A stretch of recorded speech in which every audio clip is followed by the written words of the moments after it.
մի տարբերություն 1812 թվականին հիմա Կուտուզովը չի վառել Մոսկվան վառել են ի պատասխան վերջի նախորդ օրերին հարվածների, որ ընթացքում նաև Կիևը Պեչովսկի լավրային էր հարվածը հասցվել, որը շատ լուրջ եւ ծանր հարված է նաև ամբողջ ուղղափառ քրիստոնեությանը, որտեղ դա ամենակարևոր։ Իրենց սրբությունն են, որում ոչ միայն դե պատկերացրեք իրանց էջմիածին։ Ընդ որում այնտեղ բավականին մեծ այդ թվում այնտեղ հայկական հետ կա այդ Աննայի բանն էլ աշրիմն էլ այնտեղ, այսինքն դա սլավոնական ազգերի քրիստոնեացման կենտրոնն է, որ պատկերացնեք դա այդպես մի տեսակ բան է։ Հիմա հարվածելով Պուտինը դրան չգիտեմ ինչ էր ուզում հասներ, դա որոշում կայացնելու կենտրոն չէր եւ դա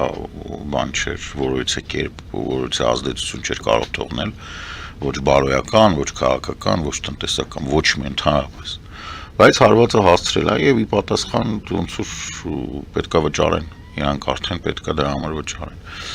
Ուկրաինացիները հարվածեցին նախորդ օրերին արդեն հարվածել էին Մոսկվայի այսպես կոչված նավթամշակող գործարանին,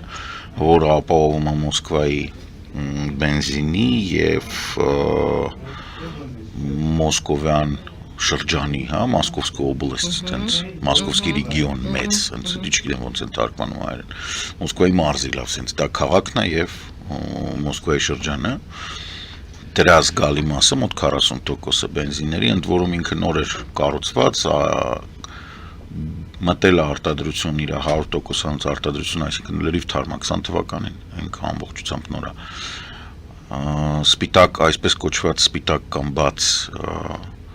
ֆրակցիաների հանումը, մշակումը 100% էր։ Ինքը ապահովում էր AI 92, 96, 94, 95, 96 եւ նույնիսկ AI 100, այդ ասենք ինքը ամբողջությամբ Մոսկվայի պատկերացնեք այդ 30%-ն է։ Բացի դրանից հիմնական դեր էին խաղում Յարոսլավլի եւ Ռյազանի նավթամշակող գործարանները, որոնց հարվածել էին 2-3 շաբաթ առաջ, այսինքն մայիսի մեջ այն հայտնի մեծ ալիքը որ եղավ։ Սա նշանակում է, որ Մոսկվայում վառելիքային ճգնաժամ լինելու, նույնպես ինչպես Կրիմում, եւ մարդիկ հիմա պետք է սովորեն Մոսկվայում, որ կարող է շատ շուտով վառելիքը լինի տալոնով, 20 լիտր մեկ հոգու համար։ Սա ծանր է մեծ մեգապոլիսների համար, ինչու, որովհետեւ մարդիկ հիմնականում իրենց ավտոմեքենաների մասին են մտածում, բայց դա այդպես չի, այնտեղ ամբողջ այդ սպասարկող ավտոպարկը սկսած հացի մեքենաներից վերջացրած կոմունալ ծառայությունների մեքենաներ, դրանք բոլորը այդ վառելիքից են օգտվում, ուրիշ չկա։ Պատկերացրեք Մոսկվայի ռեգիոնը սպասարկող 3 խոշորագույն գործարաններից 3-ը վնասված են։ Ընդ որում Կապոտնյան, որ հարվածել էին, այդ հարավ-արևելքն է, ինքը 5 դրոնի հարված է կերել։ Ինչով է սա ընդհանրապես էական, որովհետև ամբողջ այս 5 տարին Մոսկվան ապրում էր, մենք ասում էինք տղեկ ձեր մոտ պատերազմ է, իրենք ասում են, ինչ ես խոսում, սա ռեստորանները աշխատում են, ստրիփ կլուբերը աշխատում են, գեյ կլուբերը աշխատում են, սա մեր մոտ լավ է, շինարարություն կա, փողը կա, ուտում են, կուշտ է, տակներս չորաբան,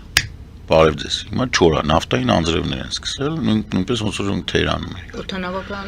Օդանավակայանները փակեցին, որովհետև օդանավակայանները շուտ էին դեռ փակում, բայց այս անգամ տենց մի քիչ ծանր էր։ Ինչով է պայմանավորված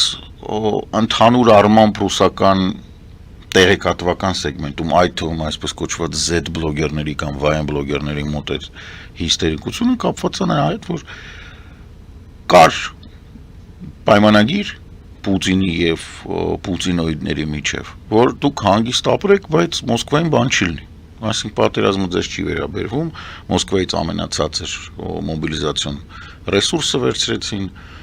Մոսկվային աշխատեցին, որից եկերբ չկպնել ոչ մի բանով, ընդհակառակ ամբողջ հոպը բերեցին Մոսկվայի շուրջ կանգնացրեցին ու մեծ հաշվով Մոսկվա ռեգիոն այսենց։ Հիմա պարզվեց, որ 5 հատով, 10 հատով, 15 հատով իրար հետևից ուկրաինական դրոնները գալի հարվածում են, ոչ միայն հարվածում են անկապ, այլ նաև հարվածում են նպատակային շատ ծանր, հեռակա արդյունքներով։ Հիմա մենք ունենք Մոսկվա, որը հասկացել է, որ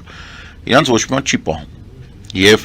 Սա է արդյունքը, գլխավոր արդյունքը երեկվա նախորդ գիշերվա հարվածի, երեք գիշերվա հարվածի է նա, որ հենց հիմա Մոսկվայի բնակչությունը պետք է հասկանա, որ պատերազմը, որը 5 տարի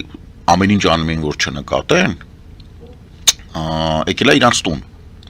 Եվ սա բոլոր են քաղաքական եւ ոչ միայն քաղաքական, այլ նաեւ հասարակական գործիչների հիշատակ, որ եթե դու փորձում ես պատերազմի փոխարեն ընտրել նվաստացումը, դու ստանում ես համ նվաստացում, համ պատերազմ։ Հիմա Ռուսաստանն ընտրել էր առաջի 3 օրից Կիևը չվերցնելուց հետո ինքը ընտրեց, որ իրան նվաստացնեն։ Ինքը ամբողջ բանակը կորցրեց, ինքը կորցրեց, չգիտեմ, մարդկային տեսքը, ինքը արեց Բուչա, ինքը ստացավ Պրիգոժինի ապստամբություն, ինքը հետո սպանեց Պրիգոժինին, միակ ռազմական գործչին, որ ինչ-որ արդյունքի էր հասնում, հա, սա էլ է շատ կարևոր հասկանալ։ Ինքը նստացրեց, ասենք, Պապովին բանին, 58-րդ բանակի հրամանատարին, բան, չգիտես ինչի կաշառակերության գործով նստեց մեկը, որը ընդհանրապես կաշառակերության հետ կապ չուներ, Շոյգուն չնստեց, ինքը նստեց։ Այս ամբողջ պատմությունը նրա մասին, որ Տամանսկի եւ Կանտիմիրսկի դիվիզիաները իրանց ունեցվածքը թողեցին Կուպյանսկի-Իզումսկի օպերացիայի ժամանակ 22 թվականին անտառներում Խարկովի նահանջեցին եւ Ռուսաստանը մի պահ դարավ ուկրաինական բանակի ամենալուրջ մատակարարը, որտեղ սա ինչ թողել էին, տենց է թողել էին։ Իսկի չէին է փճացրել, ալտը թողել էին անտառներում, դա գնաց Ուկրաինային։ Այսինքն էս, որ նվաստացրեցին, տենց վրեկները կոշիկ սրբեցին ու արդեն 22 թվականից ռեալ, հա, որ նայեք վերջի ամենածանր տենց բանը պարտությունը Ուկրաինային պարտություն չես կարող համարես, դա Մարիուպոլն էր, այն էլ պարտություն չէ, որովհետև Մարիուպոլի Ազովստալի պաշտպաններին ոնց որ վերցրեցին, ուղարկեցին Թուրքիա, հիմա դրանք բոլորը վերադարձել են, հիմա Մարիուպոլի պաշտպանները հերթով հետ են Ազովստալի պաշտպանները հերթով փոխանակվում են եւ վերադառնում են, այսինքն իրականում բացի նրանից, որ ինքը ոչնչացրել է Սարանչայի պես ինչ որ տարածք, ոչնչացրել է բառեզբուն իմաստով շենք չի թողել, որ նայեք Լիսիչանսկը չէ, բայց Սևերոդոնեցկը մաքրած, Վոլնովախան մաքրած, Մարիուպոլը մաքրած, sense վերևից որ նայում ես, բան ես անում, կադրերը նայում ես, բանը, ինչի, այդպես Բախմուտը, Սալիդարը, ամբողջությամբ բնաջնջված ինչ որ տարածքներ են, որտեղ ժամանակին քաղաքներ էին։ Ինքը ստացավ այդ, ինքը ստացավ ատելություն, ինքը ստացավ ինքը ասած բունկերային առնետը եւ Ռուսաստանը մեծ հաշվով ստացավ Հաագայի տրիբունալի բան, մեղադրանք, ուրիշ ոչ մի բան։ Իսկ գուցե Թրամփի սիրտը պետք է շահել այս փուլում։ Միգուցե, ես չգիտեմ, Ցույց տալ, որ հզոր ես, ուժեղ ես, որովհետև որքան հասկացա ներողություն, հիշեցնեմ պարզապես եւ մեր լսարանին, որ վերջերս Թրամփի ծննդյան օրն էր եւ Պուտինը եւ Զելենսկին իրարից կես ժամ տարբերությամբ հրապարակեցին իրենց հեռախոսազանգերի բովանդակությունը Թրամփի։ Դե ես էսենց ասեմ, Թրամփը իր ծննդի որ թե խաղաղություն են ուզում, հա, բայց Թրամփը իր ծննդի օրը բան էր դրել, օկտագոն էր դրել, դե մարդ էր ծեծում, սպիտակ տոնայատում։ Բերել էր բան մոտոներով կրկես էր արել։ Այսինքն ցիրկ։ Այդտենց է կոչվում էր մոտոցիրկուս։ Հիմա այնինչ կատարվում է այս ռազմաճակատում, սա Թրամփի համար է։ Չէ, տեսեք։ Թրամփը պետք է որոշում ինչ որ կայացնի հօգուտ Ուկրաինայի կամ հօգուտ։ Ես կարծում եմ գալիս է այդ նյութերը, այստեղ հարցը մենակ նրանում է, որ Թրամփը կարա ինչ որ վատություն անի, իրան այդ վատությունն են զրոյացնում, այսինքն վատության ռիսկն են զրոյացնում, չէ՞ Թրամփը լավ բան չի կարող անի ուղղակի դեֆոլտով։ Այստեղ հարցը լրիվ ուրիշ տեղ է։ Թրամփին պետք է անենց անել, որ ինքը ուղղակի չխառնվի։ Հիմա ամբողջ աշխարհը հասկացել է, որ պետք է անենց անել, Թրամփը ոչ մի բան չխառնի, ինչը խառնում է վարյա գնում։ Հիմա օրինակ նույն Իրանի պատմությունը ոչ մեկ չգիտի ինչ ա եղել։ Ինքը իսրայելական ղեկավարությունը ասում է, որ ինքը թքած ունի այդ որոշման վրա, Պարսկաստանը ասում է, եթե նրանք թքած ունեն, ոնց որ մենք էլ թքած ունենք, կամ դու ճմո ես, ճիշտ են ձևակերպում, Թրամփին ասում են, որ ոչնչություն ես, ինչ ես խառնվել։ Այն հա իր այդ խոսանքի անի, դու ինչ ես եկես այդտեղ խառնալ, որ չես կարող քո լակոտի ականջ դրել քաշես։ Նույն բանը, ինչ որ հիմնականում հնչում է տարբեր ինտոն, մի քիչ ավելի փափուկ ինտոնացիաներով հնչում է Եվրոպայից եւ պետք է ինչի Հայաստանից Էրդողանին։ Որ եղբայր, այն լակոտի ականջները չես կարող քաշես։ Ինչ արածդ ինչ է։ Հիմա Տրամպը ինչ կարա անի, ինքը չի կարա Պուտինին ոչ ստիպի, որովհետև մեծ հաշվով Նաբիուլենայի կորելը կամ հրաժարականը կամ տնտեսական բլոկի բունտը, այդ թվում նենց մարդը Դվարկովիչն է, Շուվալովն է, Դվարկովիչն էր ոնց որ կանգնում ասում են, որ ժողովուրդ հիմա այստեղ սոցիալիզմ է սկսում մեզ մոտ Ռուսաստանում, այսինքն ամբողջ սեփականաշնորհման գործընթացը, որը սկսել են հետ պտտել այն որ հատ շահութաբեր ընկերությունները, հիմա ոնց որ ուզում են որ ամբողջը հետ պտտեն վերադառնան պլանային տնտեսության, իսկ ինչքան էլ որ լինի, ասենք ինչքան էլ իրանք ռազմական հանցագործ են եւ տականք, իրանք ապուշ չեն տնտեսական բլոկում Ռուսաստանի խելացի մարդիկ կան, ովքեր կներեք, բայց ասենք հիմնական մասը նաև դրսի կրթություն ունեն բրիտանական եւ ամերիկյան։ Իրանք լավ հասկանում են, որ սոցիալիզմը եւ այդ այսպես կոչված հավասարեցումը ուռավնիլովկան եւ այդ պլանային տնտեսությունը դա այն ինչի պատճառով սովետը փլեց։ Եվ իրանք ապրել են այդ ժամանակահատվածը եւ գիտեն, որ փլումը այդ որ լիխի 90-ի իրանց նման մարդկանց առաջինն են հանում, գախաղանում ու դա նորմալ է Ռուսաստանում, տենց է նեպնել էր այդպես։ Այսինքն դու ինչ-որ մի բան ունես, քեզ բան են անում։ Ես անանաս рябчиков жуй, день твой последний приходит буржуй։ Սաղին կախելու են։ Իրանք դրա համար են հիմա պայքարում։ Իսկ զետնիկները ընդհակառակ, զետնիկները այդ матрос железнякն են, որ кто тут времени слазь։ Այսինքն իրանք շարունակելու են այդ պատմությունը զարգացնել։ Եվ սա Ռուսաստանի ներքին կռիվն է, որը որ 3-4 օրվա կամ 3-վա հարվածները Մոսկվայի նավթամշակող գործարանին, այդ ծուխը ոնց որ պետք է քողարկեր, բայց իրականում այդ ծուխը հանեց ոնց որ ջրերես ու հենց այդ Մոսկվայի նավթամշակող գործարանին հարվածները Ռուսաստանի հոպի երաշերտ Մոսկվայի պաշտպանության հեքիաթն ու լեգենդը փլելուց հետո Ռուսաստանում ակտիվորեն քննարկվում է, որ եղբայր իսկ կարող է Նաբիուլենան, որ ասում է կամ Դվարկովիչը, ովքեր որ ասում են եկեք հենց հիմա կանգնացնենք այս պատերազմը, իրանք ճիշտ են, որովհետև հիմա յուրաքանչյուր Մոսկվայի բնակիչ էլ կարիք չունի հեռուստատեսություն նայելու, չգիտեմ, ինչ-որ ինտերնետը փագես, ինչ ուզում ես անես, Սալավյովը սաղոր ուրիշ բան, խոսենք պատանից նայելու է, տեսնի, որ ուկրաինական դրոններ է գալի։ Չէ, Սալավյովն էլ արդեն խոճապի մեջ։ Որովհետև իրանք ինչ էին անում, իրանք փորձում էին հարցը լրջորեն արդեն մոտենալ։ Կորանամ ես 5-րդ տարին արդեն լրջորենը չորացեն գելայել, դել վերջացել ես, բան չունես։ Հիմա սա հարցն է անում, որ մարդկանց ովքեր այդ հարցը տալու են, վատ հնչեց։ Պրոբլեմը Ռուսաստանի իշխանության նրանում է, որ մարդիկ կարող են հարցը տան եւ դու իրանց չես կարող դրա համար դատել, այսինքն տանել դատարան, որովհետեւ ինքը կարիք չունի ասել, որ ես գիտես ինչ կա Telegram-ում եմ դա կարդացել, Instagram-ում եմ կարդացել կամ BBC-ն ասել։ Դու որ գալիս ես ասում ես ոնց ասում ես հենա մատով ցույց է տալիս, մայտես հենա։ Հենա 5 հատ դրոն եկավ, տես հաշվեցի։ Հա, կարաս այդ նկարողին դատես, բայց այդ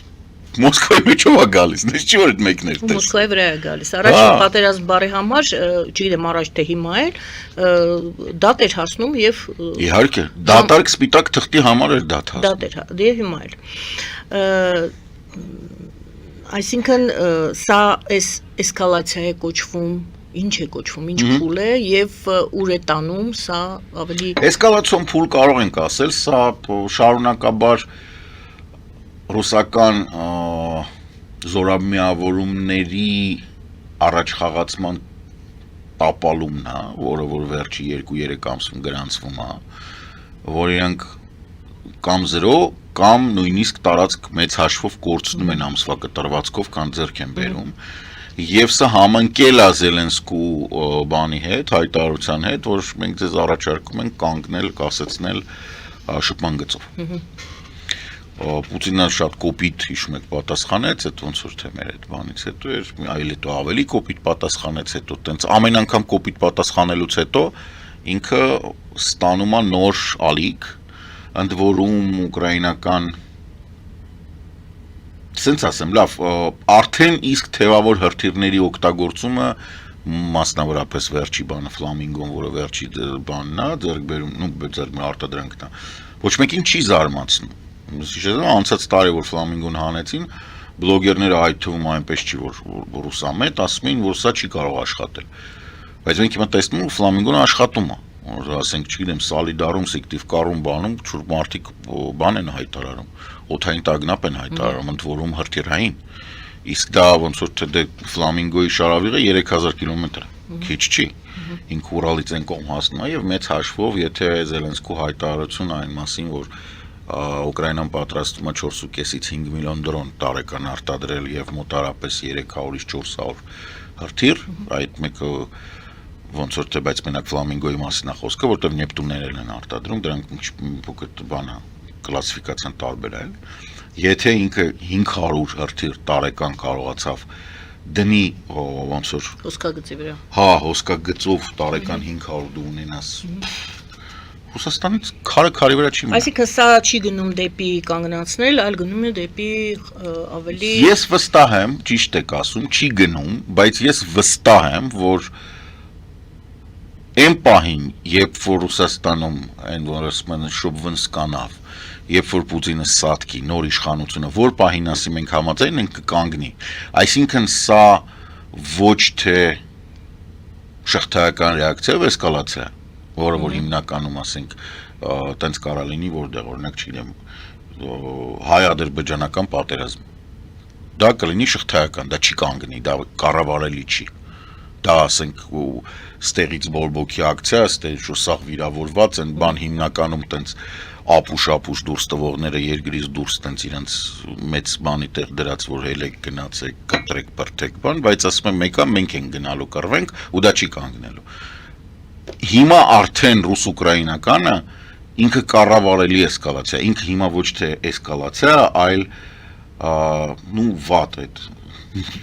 Տրամպի համար վատ հնչող Զելենսկիի խաղադրիչները բարձրացնում է, որովհետև ինքը բանկ ունի, ինքը ունի գումար, ֆիշկա ունի, որ բարձրացնի ու քարտը լավն է։ Դե այն բոլորը հիմա դա են հիշում, որ ասեց Թրամփը քարտեր չունես։ Դե հիմա ասում եմ 4 թուղթ կտուզը ձեռնստացած է։ Քարտ ունեմ, դա մարդկանց կյանքի գնով է այդ ամեն ինչը։ Միանշանակ, ընդ որում ես դες սենց ասեմ, որքան էլ որ զոհերը անհամաչափ են եւ ուկրաինական կողմը ավելի քիչ է կորցնում, ուկրաինական զոհերը շատ ավելի ծանր են, որովհետեւ Ռուսաստանում կամ փողով են գնացել, հիմա արդեն այլ ձև գնացած չկա, կամ փողով են կամ հանցագործ են, ուրիշ մարդ չկա, ստեղ ոնց որ տենց մի քիչ չես կարողանում ասես, վայ, բան, չի պտտվում լեզու, դե մարդը փողով գնացել է, Ուկրաինայում խաղաղ բնակչությունն է, Ուկրաինայում մարդիկ են, ամեն մեկը մեկի հեր է, մեկի տղա է, մեկի աղբեր է,